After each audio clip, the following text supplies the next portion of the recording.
चलिए एक बार फिर से शुरुआत करते हैं। यह भी बीएसएससी सीजीएल जो 2011 में आयोजित की गई थी, उसी के प्रीलिम्स का ये प्रश्न है। भारत तथा चीन के बीच सीमा बनाने वाली रेखा है। अब ये प्रश्न क्यों पूछा जा रहा है? ऐसा इसीलिए क्योंकि आपके सिलेबस में भारत एवं उसके पड़ोसी देश से प्रश्न पूछा जाएगा, ऐसा पहले ही मेंशन है।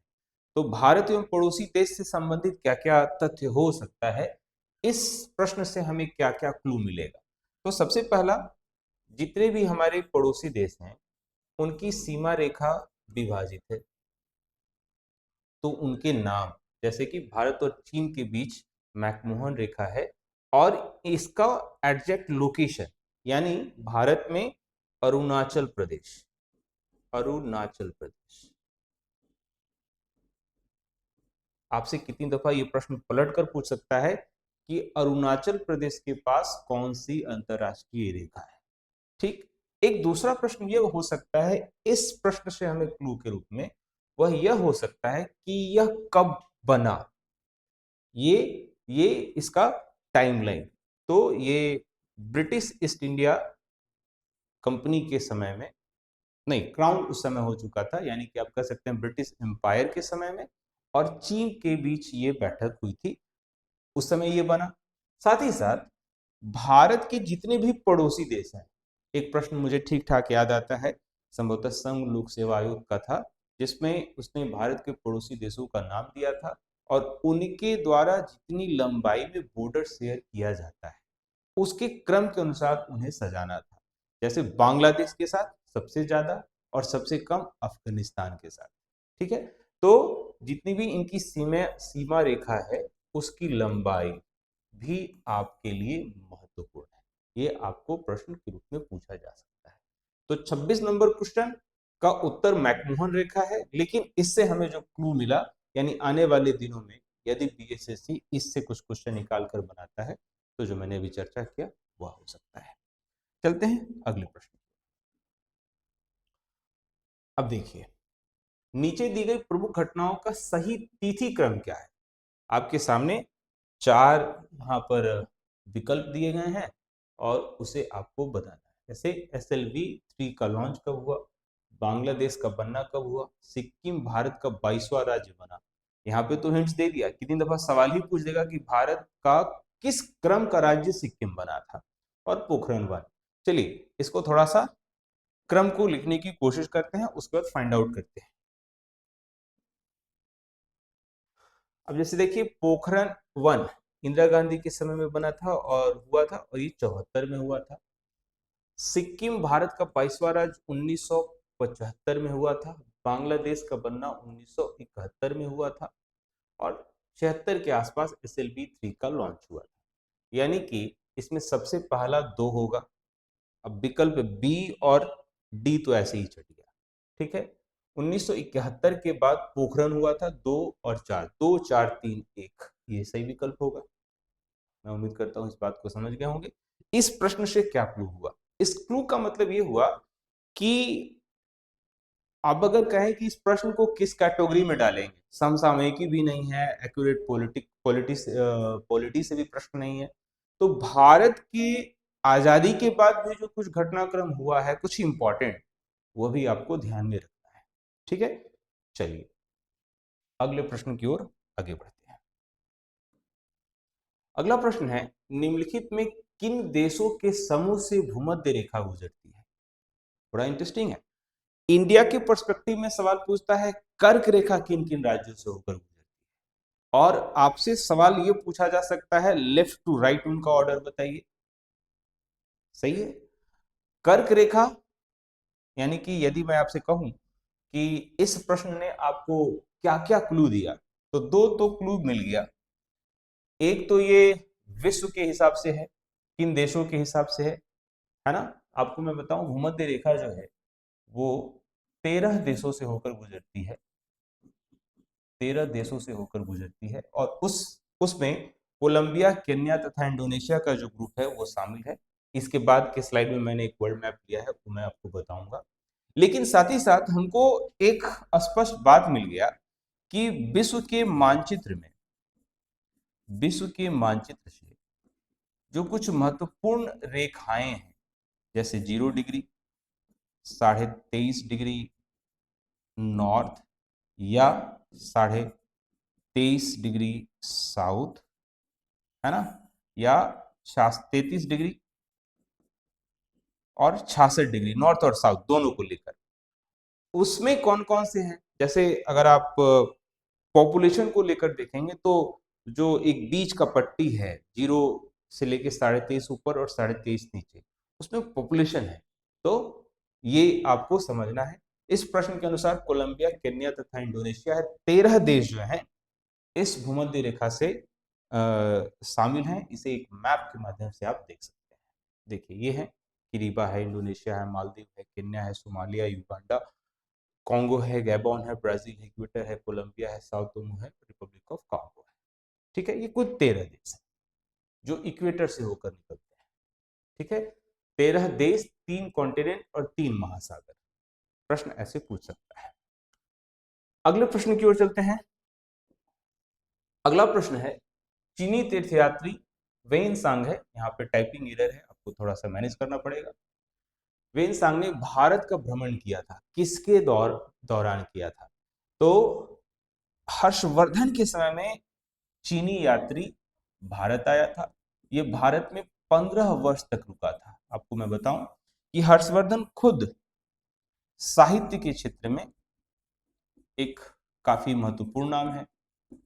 हर्षवर्धन से सवाल पूछा जाता है इनकी जीवनी और इनके लेखक, जीवनी लिखने वाले चीनी तीर्थयात्री वेन सांग ने यहाँ पर सी यू की के नाम से इन्होंने अपना यात्रा वृत्तांत लिखा था और ये काफी फेमस रहा था। ठीक है, इस दौरान उन्होंने भारत के समाज समाज का अध्ययन, भारतीय समाज का अध्ययन, साथ ही वर्ग विभाजन। एक प्रश्न मुझे ठीक ठीक याद आता है कि सीयूकी के सब्जेक्ट मैटर के बारे में आपसे पूछ लिया था कि सीयूकी के लेखक क्या है, उसका विषय वस्तु क्या है। तो सीयूकी का विषय वस्तु था भारतीय समाज का अध्ययन, वर्ग विभाजन, धार्मिक परंपरा, अलग अलग धर्म के लोग साथ में रहते हैं। जैसे कितनी दफा आज हम हल्के में लेते हैं या एक सामान्य विचार बना लेते हैं कि भारत में काफी विभाजनकारी बातें हैं, सामाजिक विभेद है। ऐसा मामला तो नहीं था। कुछ कुछ जो सोर्सेज हैं इस बात को लेकर स्पष्ट है। इस प्रश्न के अनुसार चीनी तीर्थयात्री वेन सांग ने भारत का भ्रमण किया, हर्षवर्धन के शासनकाल में 15 वर्ष यहाँ पर रहे थे। सीयू की इनकी यात्रा वृत्तांत है। ये अलग अलग यहाँ पर धर्म के बारे में भी इन्होंने बात कही थी। ठीक है, अगले प्रश्न की ओर आगे बढ़ते हैं। एक वेन सांग से संबंधित एक छोटा सा यहाँ पर जानकारी। 15 वर्षों तक रहना, बौद्ध धर्म, 657 ग्रंथ चीन वापस ले गए थे। अपनी यात्रा वृत्तांत सीयू की, जिसका मतलब है पश्चिम की दुनिया, यानी आप ये समझें कि चीन से पश्चिम था भारत। सामान्यतः पूर्व और पश्चिम का जब वर्गीकरण करते हैं तो अमेरिका पश्चिमी देश होता है, भारत और चीन पूर्वी देश होता है, लेकिन चीन से भारत जो था वो पूरब में था। करेक्ट, आगे बढ़ते हैं। अगला प्रश्न, संपूर्ण क्रांति का आह्वान किया गया था। पीछे 1 से 25 के सवाल में मैंने आपसे देखा था कि डॉक्टर राजेंद्र प्रसाद पर 2 सवाल आ गए। तो वैसे सभी पर्सनालिटीज जो बिहार के हैं आपके लिए इंपॉर्टेंट है और वो प्रश्न के रूप में आएंगे ही आएंगे, ये तय है। तो देखिए उसी समय मैंने आपको क्लू दिया था और जयप्रकाश नारायण आपके लिए सवाल में आ गए। अब जयप्रकाश नारायण से संबंधित बात जितना है आपके लिए प्रश्न है, संपूर्ण क्रांति का नारा इन्होंने दिया था और क्या क्या इनसे बात हो सकती है। सबसे पहला तो जन्म, स्थान और साथ ही साथ दिनांक, ये आपके लिए प्रश्न है, ये बात आपको जानना ही पड़ेगा। ठीक है, ये 2 तथ्य सिताब दियारा 11 अक्टूबर जानना है। साथ ही साथ आजादी के पहले ये कांग्रेस में रहते रहते कांग्रेस के सदस्य थे, लेकिन साथ ही साथ ये समाजवादी विचारधारा के व्यक्ति थे। तो समाजवादी दल की स्थापना करते हैं। नरेंद्र समाजवादी विचारधारा के साथ साथ ये एक संस्थान ही बनाते हैं बिहार सोशलिस्ट पार्टी, राइट। तो उसमें नरेंद्र देव को ये अध्यक्ष बनाते हैं, खुद महासचिव रहते हैं।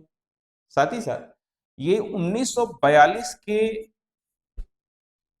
भारत छोड़ो आंदोलन में काफी महत्वपूर्ण भूमिका में है। आजाद दस्ता इन्होंने बनाया था। 1942 के आंदोलन में इन्हें हजारीबाग जेल में बंद किया गया। अब हजारीबाग झारखंड में है, हजारीबाग जेल में बंद किया गया था। आपको मैं बताऊं कि हजारीबाग के आसपास जो एक बस्ती है जो अलग अलग समस्याओं से जूझ रहा था, वहां पर इन्होंने काफी सामाजिक बदलाव का काम किया था। वहां पे कुछ ऐसे लोग थे, या कहा जा सकता है कि ऐसे सामाजिक असामाजिक तत्व थे जो समाज को लेके काफी परेशानी का सबब था। तो उन्होंने वैसे लोगों को प्रत्यर्पण करने के लिए भी प्रेरित किया था। तो ये काफी आधुनिक गांधी के स्वरूप में भी जाने जाते हैं। हजारी उसके बाद जब देश आजाद हुआ तो ये बिल्कुल एक्टिव पॉलिटिक्स से अलग हो जाते हैं। और फिर इंदिरा गांधी के समय में जब इमरजेंसी आपातकाल की बात होती है तो आपातकाल में स्टूडेंट मूवमेंट से आगे बढ़ते हैं।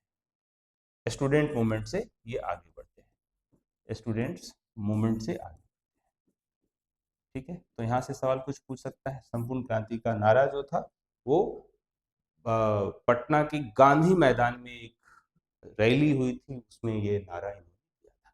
ठीक है, तो इससे कुछ सवाल है, यानी कि एक हिंट्स इस सवाल ने दिया कि आने वाले दिनों में यदि पीएसएससी कोई प्रश्न लेता है तो जयप्रकाश नारायण से प्रश्न ले सकता है। तो वो संपूर्ण क्रांति हो सकता है, आपातकाल हो सकता है, जन्म स्थान दिनांक हो सकता है, कांग्रेस में उनके काम को लेकर हो सकता है, बिहार समाजवादी पार्टी बनाया था उन्होंने, बिहार सोशलिस्ट पार्टी, वहां से हो सकता है, भारत छोड़ो आंदोलन से हो सकता है, या आजाद दस्ता जो नेपाल में इन्होंने बनाया था वहां से प्रश्न हो सकता है, प्रत्यर्पण लोगों को करवाया था यानी कि हिंसा का रास्ता छुड़वाया था, वहां से प्रश्न हो सकता है, हजारीबाग जेल के प्रकरण से प्रश्न पूछा जा सकता है, इनकी पुस्तकें पूछी जा सकती है, इनकी पत्नी का नाम पूछा जा सकता है। ये सारा काम है।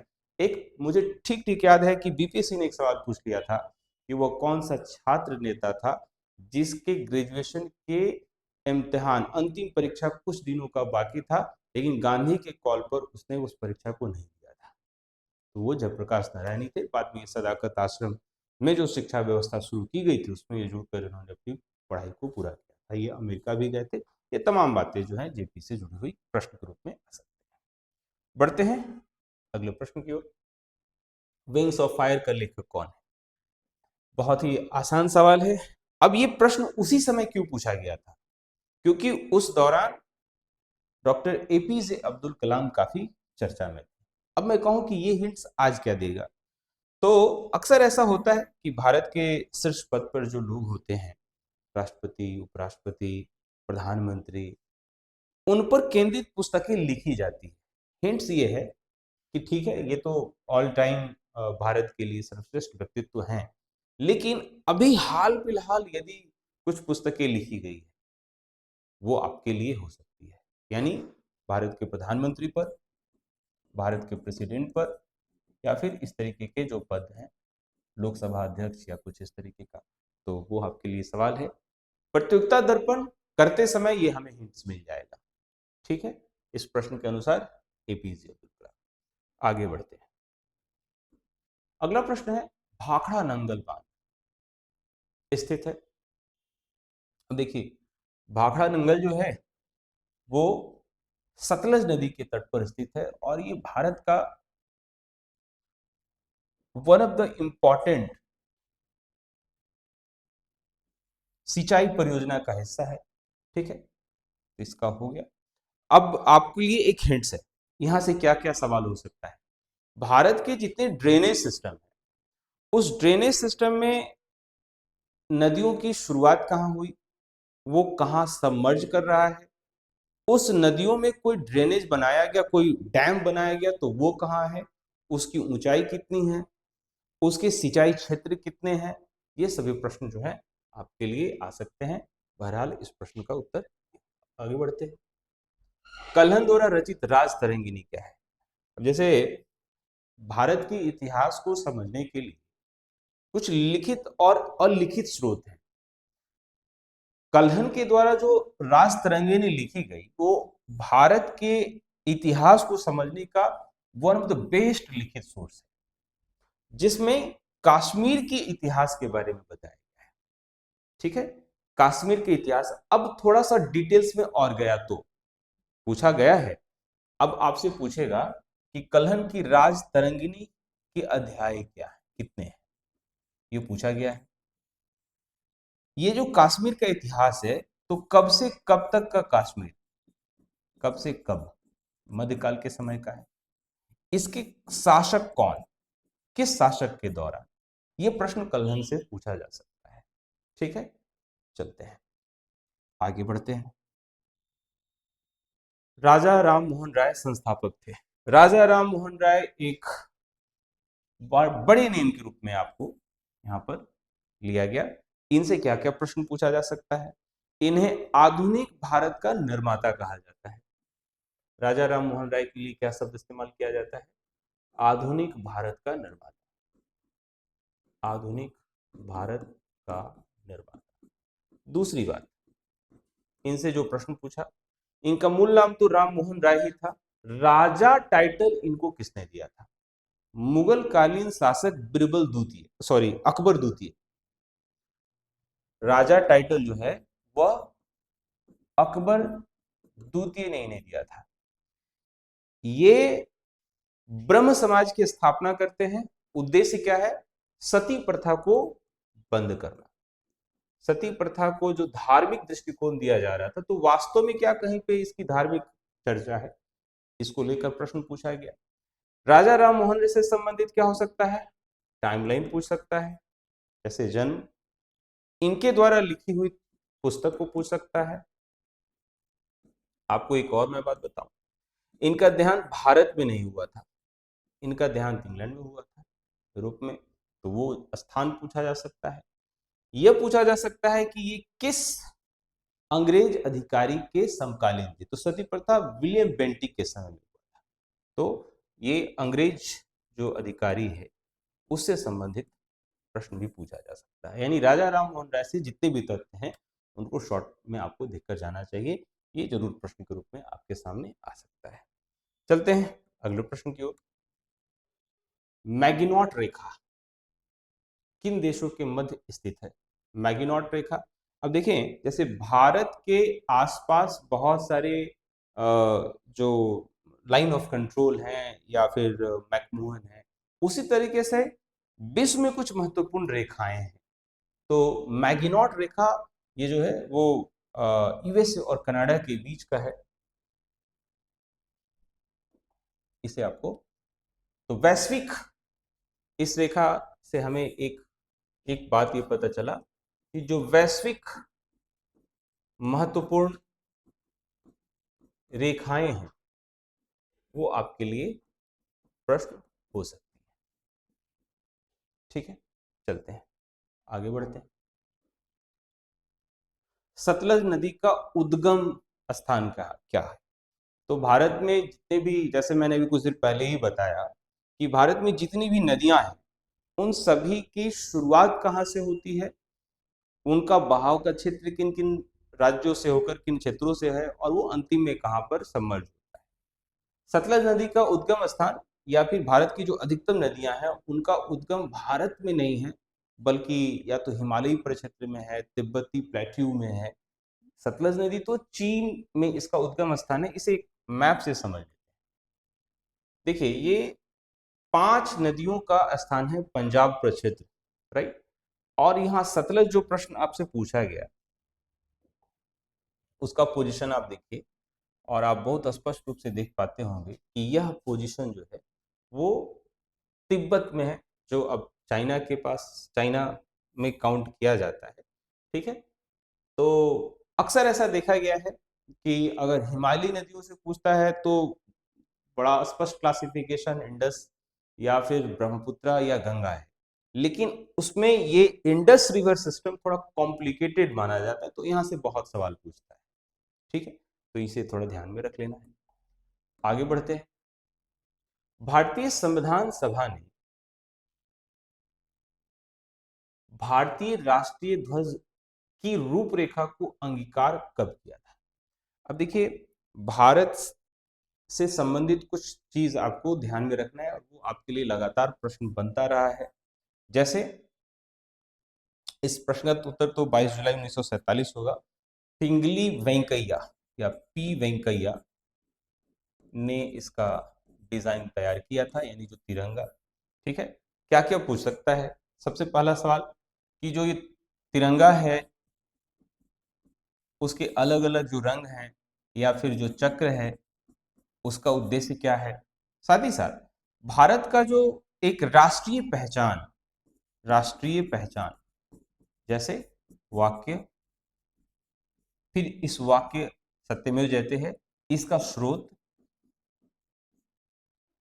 राष्ट्रीय ध्वज कब अपनाया गया, या फिर आपको पशु, फल इत्यादि, ये जो एक बेसिक जानकारी है वो पूछा जाता रहा है। चलते हैं अगले प्रश्न की ओर। भारतीय राष्ट्रगान पहली बार गाया गया कब? तो राष्ट्रीय गान के बारे में है कि ये 1911 में गाया गया। अब आप इसे पॉलिटी से भी जोड़ सकते हैं और इतिहास से भी जोड़ सकते हैं, क्योंकि आईएनसी की बैठक हुई थी कोलकाता। और क्यों हुआ था?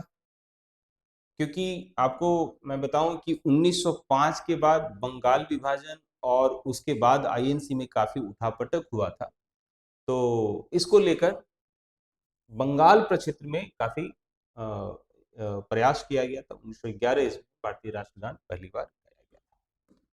अगला प्रश्न है, ओलंपिक खेलों में किस खेल के लिए वाल बारकर कप प्रदान किया जाता है? मुक्केबाजी के लिए। मुक्केबाजी के लिए। आगे बढ़ते हैं। भारत का राष्ट्रीय फल, जैसा कि मैंने कुछ देर पहले बताया कि पहचान के रूप में जो भी भारतीय राष्ट्रीय चिन्ह है वो प्रश्न हो सकते हैं। आम है इसका उत्तर डी। आगे बढ़ते हैं। भारत में हरित क्रांति का जनक किसे माना जाता है? M S Swaminathan. M S Swaminathan.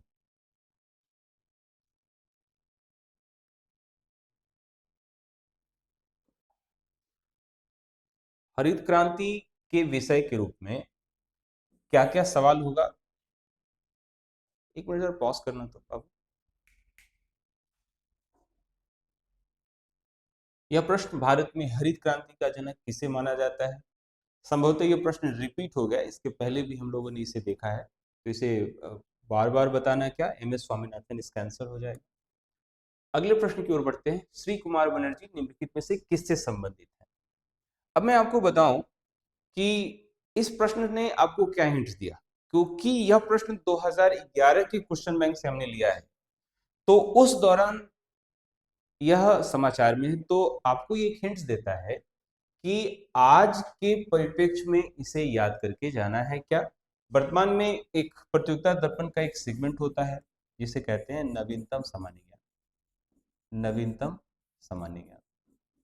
और नवीनतम सामान्य ज्ञान में क्या होता है कि जो भी कोई महत्वपूर्ण पद पे कोई व्यक्ति को कोई महत्वपूर्ण व्यक्ति धारण करता है उस पद को, वह आपके लिए न्यूज है। बहरहाल इस प्रश्न के अनुसार परमाणु ऊर्जा आयोग जो है इसका उत्तर है। ये हमें ध्यान में रखना है कि जो भी अभी महत्वपूर्ण पोस्ट है, जैसे सीजेआई, महत्वपूर्ण पोस्ट कौन कौन से हो गए? चीफ जस्टिस ऑफ इंडिया हो गया, या परमाणु ऊर्जा आयोग हो गया, आरबीआई के गवर्नर हो गए, है ना, या फिर इसरो का चेयरमैन हो गया, ये जितने भी इस तरीके के पद हैं उनको हम लोग को ध्यान में रखना है। अगले प्रश्न की ओर बढ़ते हैं। राष्ट्रीय स्मार्ट गवर्नमेंट संस्थान कहाँ स्थित है? हैदराबाद में है। यानी मैं आपको यह कह रहा हूं कि हमारे लिए यह भी अब एक महत्वपूर्ण है कि जो महत्वपूर्ण संस्थानें हैं उनका पोजीशन कहाँ है। मैंने आपको बताया कि कोई भी लुसेंट या क्राउन जैसे गाइड बुक है, उस गाइड बुक में जो विविध का सेक्शन होता है, जो महत्वपूर्ण संस्थानों की स्थिति को बताता है। अभी एक संस्थान हम लोग खड़गवासला में था, वो देख चुके। अब एक ये संस्थान है हैदराबाद में, इसका उत्तर है। हैदराबाद इसका उत्तर है, या ध्यान में रखना है, यानी हमारे लिए क्लू है कि हमें कुछ इस तरीके की संस्थान और उसके मुख्यालय के बारे में जरूर पढ़कर जाना है। अगला प्रश्न, वह भारतीय टेनिस खिलाड़ी जो फिल्म निर्माण हेतु हॉलीवुड से जुड़े हैं। अब ये भी करेंट अफेयर से जुड़ा हुआ मामला है। बहरहाल इस प्रश्न के अनुसार मैं बता दूं, विजय अमृतराज, जो कि हॉलीवुड की बहुत ही प्रसिद्ध फिल्म सीरीज थी जेम्स बॉन्ड की, उससे जुड़े हुए थे, राइट। तो उस दौरान कोई भी भारतीय जो समाचार में था वो सवाल था। 2011 के परिप्रेक्ष्य में ये प्रश्न है। आज भी ये प्रश्न हो सकता है कि कौन ऐसा व्यक्ति जो अलग है। तो ये करंट अफेयर्स का सेगमेंट था। अगले प्रश्न की ओर बढ़ते हैं। लव शब्द निम्नलिखित में से किस खेल से संबंधित है?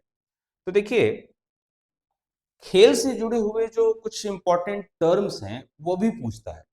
एक बार फिर से मैं आपको बताऊं कि इसका सोर्स लूसेंट या क्राउन जैसे बुक्स के खेलकूद वाला जो सेगमेंट है वहां से आता है। लव शब्द जो है वो टेनिस से लिया जाता है। इसका लिटरल मीनिंग होता है शून्य। शून्य यानी आपने कभी देखा होगा कि खिलाड़ियों की जो अंक दिए जाते हैं 3 4 4 5, तो जिस स्थिति में दोनों दल शून्य पर होता है उस स्थिति को लव कहते हैं। ठीक है, आगे बढ़ते हैं। अगला प्रश्न, वर्ष 2014। अब ये देखिए, 2011 की परीक्षा है, 2011 की परीक्षा है, और 2011 में यह सवाल पूछा गया कि 2014 में राष्ट्रमंडल खेल कहाँ आयोजित किए जाएंगे। तो उसके अनुसार तो यहाँ पर ऑस्ट्रेलिया है, लेकिन एक हिंट हमें यहाँ से ले लेना है। कुछ महत्वपूर्ण खेल आयोजन होते हैं जो फिक्स्ड होते हैं, जैसे आईसीसी का क्रिकेट वर्ल्ड कप। अब तो वर्ल्ड कप दो होता है, एक ओडीआई है, एक T20 है, और अब टेस्ट चैंपियनशिप भी है। लेकिन टेस्ट चैंपियनशिप का जो फाइनल है वो लगभग तय है इंग्लैंड का लॉर्ड्स, राइट। तो टेस्ट टेस्ट चैंपियनशिप ये कब होने वाला है आगामी, ये आपको ध्यान में रखना है। उसी तरीके से जो फीफा का जो वर्ल्ड कप है फुटबॉल का, इसका स्थल आपको याद में रखना है। ठीक है, ओलंपिक खेल, ओलंपिक खेल हर 4 साल पर होता है, तो इसे याद रखना है। ओलंपिक में दो, एक शरतकालीन जो होता है, यानी कि जिसे आप कह सकते हैं जो जाड़े के दिनों में किया जाता है, राइट, और एक सामान्य। ठीक है, फिर चौथा कॉमनवेल्थ, यानी जिसे राष्ट्रमंडल कहते हैं, राष्ट्रमंडल। और एक बात और मैं आपको बताऊं कि भारत कुछ वर्षों में पैरालंपिक में बड़ा अच्छा काम कर रहा है। पैरालंपिक, तो पैरालंपिक भी आपके लिए उसके आयोजन स्थल और कुछ पैरालंपिकियन जो अभी जीत कर आए हैं वो आपके लिए समाचार, वो आपके लिए समाचार है, वो आपको जानना ही चाहिए। ठीक है, तो ये कुछ खेल आयोजन है जो फिक्स्ड होते हैं, जो आगे जो 8 10 साल के भी प्रोग्राम होते हैं वो फिक्स्ड होते हैं, तो उनको उनके स्थल को जानना चाहिए। चलते हैं अगले प्रश्न की ओर। अगला प्रश्न है, वृंदावन गार्डन स्थित है। यह भी मिसलेनियस प्रश्न है। वृंदावन गार्डन मैसूर में स्थित है। यानी कि कुछ कुछ ऐसा प्रश्न रहता है जो आपको जानना चाहिए, जो भारत की पहचान जैसा है। जैसे आपको जानना चाहिए कि लाल किला कहाँ है, ताजमहल कहाँ है, हवा महल कहाँ है, इस तरीके के, है ना। तो वृंदावन गार्डन जो है मैसूर में है। इस तरीके के प्रश्नों का कोई कंसेप्ट नहीं है कि ये क्यों है, क्या है, इसमें कोई विवेचना वाला खंड नहीं है। शुरुआत के जो 25 प्रश्न थे उसमें बहुत सारे ऐसे प्रश्न थे जिसमें थोड़ा सा एनालिसिस चाहिए था। यहाँ से बस हम हिंट्स ले सकते हैं कि प्रश्नों की प्रकृति कैसी है और हमारी तैयारी किस तरीके से होनी चाहिए। वृंदावन गार्डन स्थित है मैसूर में, ये बस आप जानते हैं या नहीं जानते हैं के वर्ग में, जानते हैं तो बना पाएंगे आप। ठीक है, अगला है, उस राज्य का नाम बताएं जहां से अधिकतम संख्या में केंद्रीय रेलवे मंत्री बने। ये प्रश्न जो है वो बिहार से पूछा गया, बिहार की परीक्षा है। बिहार में अब तक बहुत ज्यादा है, लेकिन एक बात मैं बताऊं कि 2014 के बाद यह ट्रेंड बदल गया है। 2014 के पहले भारत की राजनीति में गठबंधन की राजनीति बहुत महत्वपूर्ण हो गई थी, और ऐसे में बिहार एक बड़ा राज्य था, 40 मेंबर ऑफ पार्लियामेंट होते थे। तो अक्सर यहाँ से जो कोई पार्टी बड़ी संख्या में एमपी लेकर जाता था, और उस गठबंधन में रेलवे को अलग विभाग, अलग बजट हुआ करता था। तो रेलवे को काफी महत्वपूर्ण मंत्रालय के रूप में देखा जाता था। बिहार से बहुत सारे लोग हुए। अगर आप इसे देखें तो अभी हाल फिलहाल में अधिकतर जो राजनीति के ध्रुव रहे हैं बिहार में, वो सब के सब रेलवे मिनिस्टर रहे हैं, चाहे लालू यादव हो, चाहे नीतीश कुमार हो, या अब तो दिवंगत हो गए रामविलास पासवान भी एक समय में रेलवे मिनिस्टर रह चुके हैं, या बिहार में उसके पहले ललित नारायण मिश्रा रेलवे मिनिस्टर रह चुके हैं, जॉर्ज फर्नांडिस रेलवे मिनिस्टर रह चुके हैं, रक्षा मंत्री भी रहे हैं। तो ये सारे लोग जो हैं, ठीक है। चलिए आगे चलते हैं। निम्न में से कौन एक टेनिस खिलाड़ी है? अब देखिए, इस प्रश्न को उस दौरान के लिहाज से देखिए, यानी ये प्रश्न जिस वर्ष पूछा गया था 2011 के लिहाज से देखिए। अगर मैं कहूं कि उस दौरान, चलो ठीक है, यहाँ पर शायद जॉनी बेसमुलर इसका उत्तर है, लेकिन आज हाल फिलहाल में कौन सा प्रश्न पूछा जा सकता है? तो टेनिस से संबंधित कुछ कप फिक्स्ड होता है, जैसे फ्रेंच फ्रेंच ओपन, विंबलडन या यूएस ओपन। अब ये जो तीनों का विजेता होगा वो आपके लिए समाचार है, वो एक प्रमुख पर्सनालिटी होगा, सवाल हो सकता है ना? तो ध्यान में रखना है। आगे चलते हैं। श्री एच आर भारद्वाज राज्यपाल हैं, यानी अब तो ये नहीं है, मतलब ये 2011 के लिहाज से सवाल लिया गया था, तो शायद संभवतः कर्नाटक के थे, लेकिन अब हमारे लिए हिंट्स है कि बीएसएससी राज्यपालों के नाम को भी पूछता है। तो आपको ध्यान में रखना है कि हमारे जो 28 राज्य हैं, इनकी राज्यपाल कौन है, खास करके जो बिहार और उसके आसपास, या एक प्रश्न मुझे याद आता है, अभी हाल फिलहाल कहीं हुआ कि बिहार के राज्यपाल थे और उन्हें केरला में ट्रांसफर किया गया, स्थानांतरित किया गया, और केरल से जो राज्यपाल थे उन्हें बिहार में बुलाया गया। तो प्रश्न ये पूछा था कि केरल के राज्यपाल कौन है, वो मूलतः ये पूछ रहा था कि बिहार के राज्यपाल कहाँ गए, राइट? तो आपको बिहार को केंद्र में रखना है, और फिर बाकी बिहार के पड़ोसी राज्यों के राज्यपाल को भी जानना है, और साथ ही साथ एक अवेयरनेस है, राज्यपालों को जानना चाहिए। साथ ही साथ जो यूनियन टेरिटोरीज उनके जो प्रशासक हैं उनको भी आपको जानना चाहिए। एक ये हमसे हिंट्स मिल गया। तो मैं उम्मीद करता हूं इस 50 प्रश्न की डिस्कशन ने आपको यह बताने में जरूर सफलता प्राप्त कर ली कि यदि कल होके बीएसएससी 2026 में परीक्षा आयोजित करने जाए तो किस तरीके के प्रश्न पूछेंगे और हमें किस तरीके की तैयारी करके जाना चाहिए। पढ़ते रहिए, बढ़ते रहिए। धन्यवाद।